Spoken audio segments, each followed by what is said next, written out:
सिला, मैं तुम्हारी मजबूरियों को समझता हूँ और उनका एहतराम भी करता हूँ, लेकिन इसका मतलब हरगिज ये नहीं है कि तुम अपनी जायज ख्वाहिशात को भी मार दो। मेरी तो बस अब एक ही ख्वाहिश है कि मेरा मास्टर्स कंप्लीट हो, मैं जॉब करूं। तो सारी जिंदगी अपनी फैमिली की खिदमत करती रहो। हाँ, अपनी लाइफ कब गुजारोगे? मेरी जिंदगी का मकसद सिर्फ अम्मी और चचा है। सिला, मैं ये नहीं कह रहा कि अपनी फैमिली की खिदमत करना या उनकी केयर करना कोई गलत बात है, लेकिन तुम उनकी जिम्मेदारियों तले अपनी ख्वाहिशात दबाती चली जा रही हो। ये अपने साथ ज्यादती कर रही हो तुम्हारी अपनी भी कोई जिंदगी है, तुम्हारी अपनी भी कोई ख्वाहिशात हैं। क्या तुम्हारे अपने कोई ख्वाब नहीं है?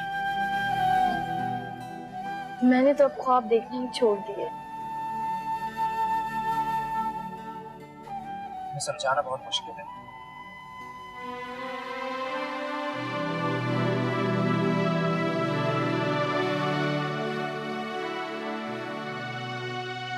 अम्मी, आपने सिला को बता दिया कि हम काशिफ के घर जा रहे हैं? नहीं नहीं, सिला को कुछ नहीं बताना। लेकिन क्यों? इसलिए कि सिला ये समझने लगी है इस घर में हर आने वाली परेशानी और मुसीबत की जिम्मेदार वो है, और वो नहीं चाहती कि उसकी वजह से कोई भी परेशान हो। लेकिन अम्मी, सिला अपने आप को कसूरवार क्यों समझ रही है? क्योंकि इस घर में जब भी कोई मुसीबत आती है उसका इल्जाम सिला पे लगा दिया जाता है। बस दुआ करो कि काशिफ के घर वाले मान जाए। वो तो मान ही जाएंगे, लेकिन दादी को कौन मनाएगा? अब कोई माने ना माने, मैं अपनी बेटी की खुशी के लिए खुद काशिफ के घर जाऊंगी। हुमायूं का भी कुछ पता नहीं, बस मेरे जीते जी कम से कम सिला तो अपने घर की हो जाए।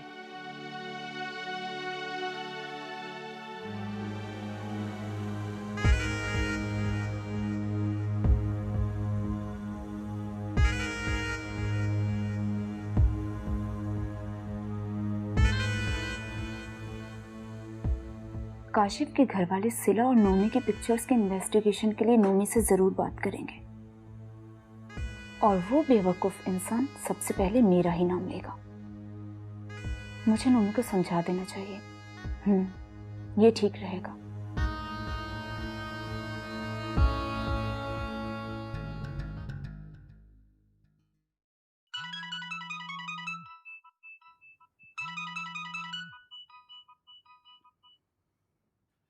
हेलो यार, महक कहाँ पर हो तुम? कितनी कॉल्स की मैंने तुम्हें, कितने मैसेज किए, तुम्हारा कोई रिप्लाई नहीं आ रहा। सिला की मंगनी के बाद से दादी अम्मा ने बहुत सख्ती कर दी है। अच्छा, इसका मतलब हम मिल भी नहीं सकेंगे? क्यों नहीं मिल सकते? मैं लड़की होके नहीं डरती और तुम लड़के होके डरते हो। देखो महक, डरता मैं किसी से नहीं हूँ। गुड, इसीलिए तो तुम मुझे अच्छे लगते हो। अच्छा, अब मेरी बात गौर से सुनो।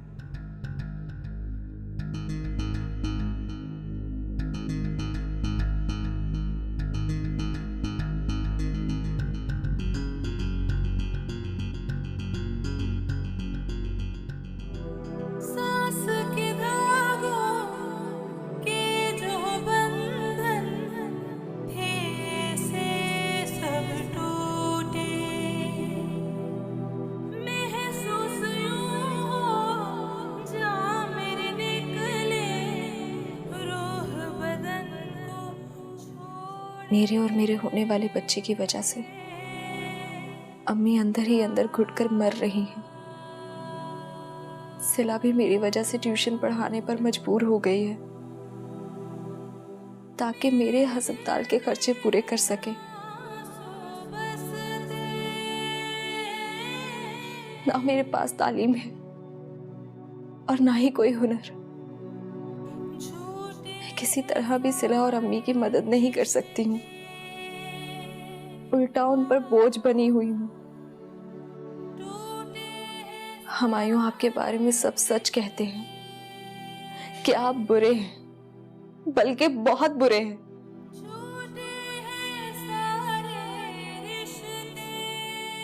इतने दिन गुजरने के बावजूद भी आप मुझे वापस ले जाने के लिए तो दूर, मिलने के लिए भी नहीं आए।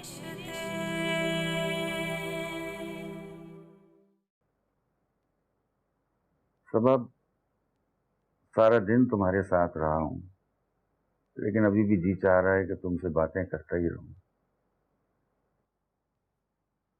मैं तुम्हें बाद में फोन करता हूँ। तुम्हें भी इसी वक्त आना था? तो फिर आप बता दें किस वक्त आऊं? तुम बच्चों की माँ हो, मेरी नहीं। ये जाकर उनको समझाओ। आपने तो मुझे बच्चों को समझाने का हक भी नहीं दिया है। ये फजूल बातें करके मेरा दिमाग खराब ना करो। और ये चाय किस लिए? मुझे अपनी जिम्मेदारी का पूरा एहसास है। मैं जानती हूँ कि इस वक्त आप रोजाना चाय पीते हैं। ये तुम मुझसे किस अंदाज में बात कर रही हो? दिमाग तो ठीक है तुम्हारा? आपको मेरे साथ काशिफ के घर चलना होगा। काशिफ के घर? किस लिए? उस दिन सिला की मंगनी के दिन जो गलत फहमी पैदा हुई है उसको दूर करने के लिए। क्या तुम पागल हो गई हो? सिला की वजह से उस दिन उनके घर पर कितनी बेइज्जती हुई हमारी, और अब हम मजीद जलील होने के लिए जाएं वहां? लेकिन इसमें सिला बेचारी का क्या कसूर है? उसको सजा क्यों मिल रही है? मुझे लगता है सिला की तरह तुम्हारा भी दिमाग खराब हो गया है। जाओ, जाकर अपना काम करो। जाओ।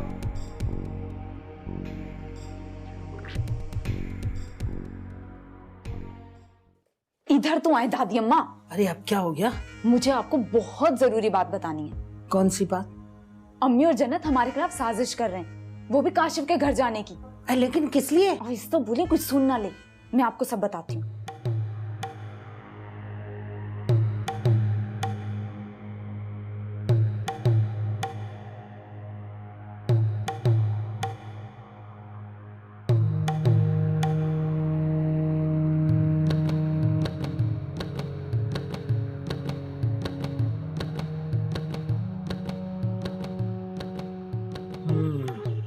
अब रुबीना इतनी बहादुर हो गई है, हैं?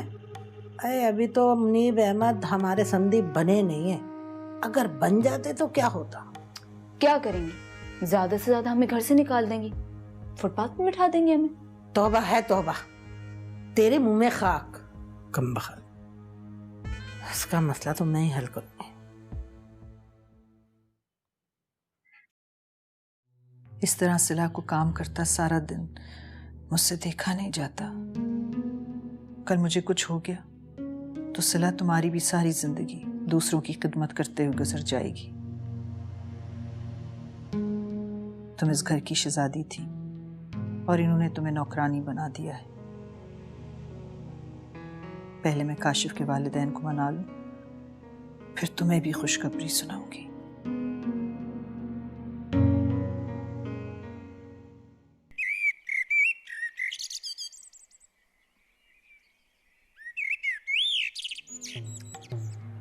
अरे मेरे बच्चे, तू अपने सर पर सेहरा सजाने के ख्वाब देख रहा है और उधर रुबीना है, वो तो एक नया तमाशा लगाने जा रही है। अरे अम्मा, वो तो पागल हो गई है। अरे तौबा है तौबा, रुबीना तो हमें भिखारी बनाने पे तुली हुई है। वो चाह रही है कि हम काशिफ के घर जाएं, उसके माँ बाप के आगे हाथ पैर जोड़े और माफी मांगे और कहे कि खुदा के लिए हमारी सिला से रिश्ता जोड़ लो दोबारा। अरे अम्मा, मैंने उसको रात को कह दिया है कि हम काशिफ के घर किसी सूरत भी नहीं जाएंगे। कह तो तू ठीक रहा है, लेकिन ये माँ बेटिया ना हमें जलीलो खार करने पे तुल गई है, समझ आई? लेकिन तू फिक्र ना कर, मैं इन सब की अकल ठिकाने पे ले आऊंगी। अरे अम्मा, मुझे फिक्र नहीं है किसी की भी। रात को रुबीना मुझे समझा रही थी, हैं? मुझे जवाब दे रही थी। लेकिन अम्मा, मुझे तो बस अब जो है ना सबा की फिक्र है अपनी। अरे मेरे बच्चे, मेरे लाल, तू क्यों जिद पे अड़ गया है? अरे क्यों किए किराए पे पानी फेर रहा है? अभी वक्त आने दे, मैं खुद तेरे सर पर सेहरा सजाऊंगी, और वो भी सबा के नाम का। नहीं अम्मा, बस अब वक्त आ गया है सबा का मेरी दुल्हन बनने का। तौबा है तौबा, किस उम्र में क्या चोचले करने जा रहा है? शर्म कर।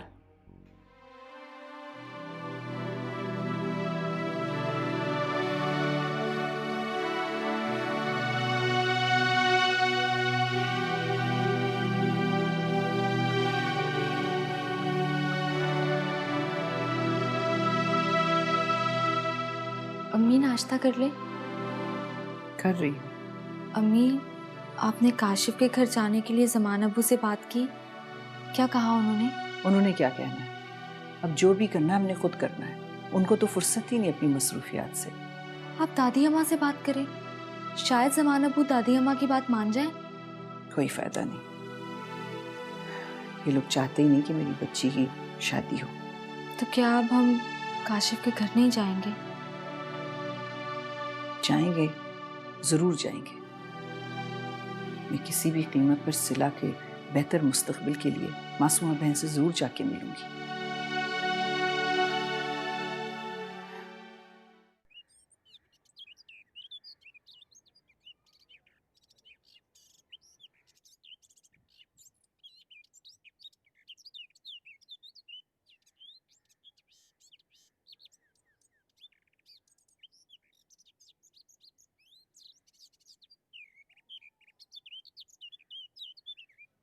चाय। अच्छा किया कि चाय बना ली, सर में बहुत दर्द हो रहा था। अब आपका ख्याल तो सिर्फ मुझे ही रहता है। मेरे दिल ने कहा तो सोचा बना लूं। शुक्र है किसी को तो हमारी भी फिक्र है, वरना लगता है कि दूसरों की परेशानियां खत्म करते करते एक दिन खुद खत्म हो जाऊंगा। अल्लाह ना करे। कैसी बातें कह रहे हैं आप? हमारे आपके दुश्मन। तो और क्या करूं? अच्छा बताएं क्या परेशानी है? अरे कोई एक परेशानी हो तो बताऊं। घर में हर वक्त कोई ना कोई झगड़ा तैयार रहता है। हर कोशिश के बावजूद बच्चों में सगे और सौतेले का फर्क खत्म नहीं कर सका हूं। मतलब? असल में रुबीना अपने मरहूम शौहर की बेटियों को बहुत अहमियत देती है और मेरे बेटे और बेटी पर बहुत जुल्म करती है, जबकि मैं और अम्मा चारों बच्चों को एक ही नजर से देखते हैं। अच्छा, हैरत है, भला कोई माँ अपने बच्चों में कैसे फर्क रख सकती है? लेकिन अब मैं भी थक गया हूँ। अम्मा भी रुबीना और बड़ी बेटियों की साजिशों की वजह से बीमार रहने लगी है। समझ में नहीं आता क्या करूँ। अच्छा आप ज्यादा परेशान मत हो, वरना आपकी तबीयत और खराब हो जाएगी, और अगर खुदा ना खास्ता आपको कुछ हो गया तो फिर अम्मा और बच्चों का ख्याल कौन रखेगा? चाय पीजिए। अरे रुबीना, बात को समझने की कोशिश कर। अम्मा, समझने में मैं इस मुकाम पर पहुंच गई हूँ। जन्नत को देखें, शादीशुदा होते हुए भी एक बेवा वाली जिंदगी गुजारने पर मजबूर है। हाय हाय, खुदा का खौफ कर। अभी तेरा दामाद जिंदा है तो क्या फायदा? किस हालत में जन्नत यहाँ आई थी देखा था ना आपने। खैरियत का एक फोन भी नहीं किया उस आदमी ने। और सिला की मंगनी गलत फहमी की वजह से खत्म हो गई। अरे तू फिक्र ना कर, सिला के लिए कोई रिश्तों की कमी है? तू देखना, इसमें काशिफ से भी अच्छे रिश्ते आएंगे सिला के लिए। बस तू सब्र कर ले। अम्मा, अब मुझसे सब्र नहीं होता। कोई जाए ना जाए, मैं काशिफ के घर जरूर जाऊंगी। तौबा है तौबा। है तू जिद की पक्की, हमेशा तू अपनी मर्जी करना। आज तक तो अपनी मर्जी चलाई नहीं अम्मा, लेकिन अब अपनी मर्जी जरूर चलाऊंगी। ये लो, अब तो गंगा भी उल्टी बहने लग गई है। हर कोई अपनी मर्जी कर रहा है। हाय ज़हरा सुल्ताना, बस तू आराम ही कर।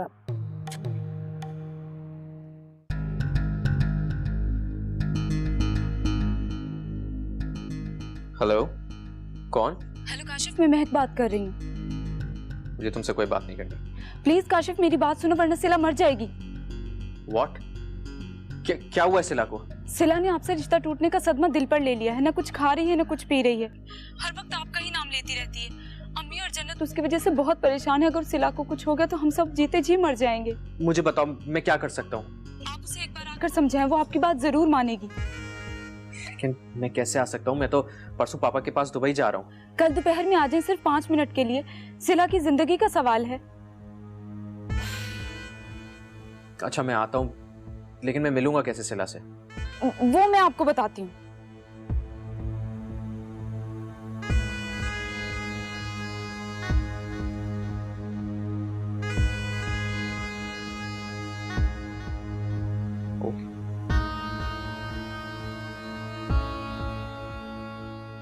वाह दादी, मैं मान गई आपको।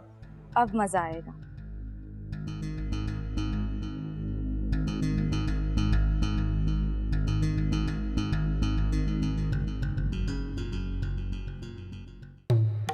आज तुमने देखा दादू कितना रो रही थी।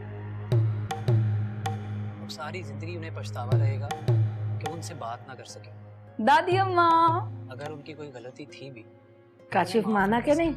मेरी दादी अम्मा का स्क्रिप्ट हो, ऊपर से उनकी पोती की एक्टिंग हो, उसके तो अच्छे भी माने कि मैंने काशिफ को आने पे मजबूर कर दिया है। शाबाश, अब रुबीना को पता चलेगा कि बात ना मानने की सजा क्या होती है। वैसे दादी अम्मा, आपने जो प्लान बनाया ना, उसके बाद काशिफ और सिला किसी को मुंह दिखाने के काबिल नहीं रहेंगे। हाँ, ये तो अच्छा है। रोज रोज की चिकचिक से तंग आ गई थी मैं। इन मनुष्यों की वजह से जिंदगी अजाब में आ गई थी। ये जन्नत को जिस तरह आराम आ गया ना, कल के बाद सिला भी गूंगी बहरी हो जाएगी। हाँ। हाय दादी अम्मा, आप इतना घटिया कैसे सोच लेती हैं? तौबा है तौबा है। तुझे गोद में बिठा के जितनी भी खीर खिला लूं, लेकिन तू है रुबीना की बेटी। सॉरी दादी अम्मा, वो जुबान फिसल गई थी। ये तो मैं भी अच्छी तरह जानती हूँ कि तू भी कितनी घटिया है। सॉरी बोला है ना दादी अम्मा, प्लीज मेरी प्यारी दादी अम्मा, माफ कर दीजिए। छोड़ मुझे, नहीं, छोड़ मुझे। नहीं, मैं कह रही छोड़ मुझे। नहीं छोड़ेगी। रोज कॉलेज जाने में जल्दी जल्दी के चक्कर में हमेशा लेट हो जाती हूँ। सेला, तुम रोजाना कॉलेज के लिए लेट हो जाती हो। नाश्ता करके चली जाया करो। सबके लिए नाश्ता मैं बना देती हूँ। जी नहीं, आपको डॉक्टर ने सख्ती से कहा है कि आप आराम करेंगी और मैं नाश्ता बना रही हूँ, तो आप जाकर बैठ जाए। अच्छा, तुम कॉलेज जाओ, मैं नाश्ता बना देती हूँ। खामोशी से जाएं और डाइनिंग टेबल पे बैठ जाएं। बस 2 मिनट में नाश्ता लेकर आएंगे। तुम मेरी बात कभी नहीं मानोगी। हाँ, अभी मुझे ये इल्जाम भी कबूल है, लेकिन अभी आप जाएं और मैं नाश्ता लेकर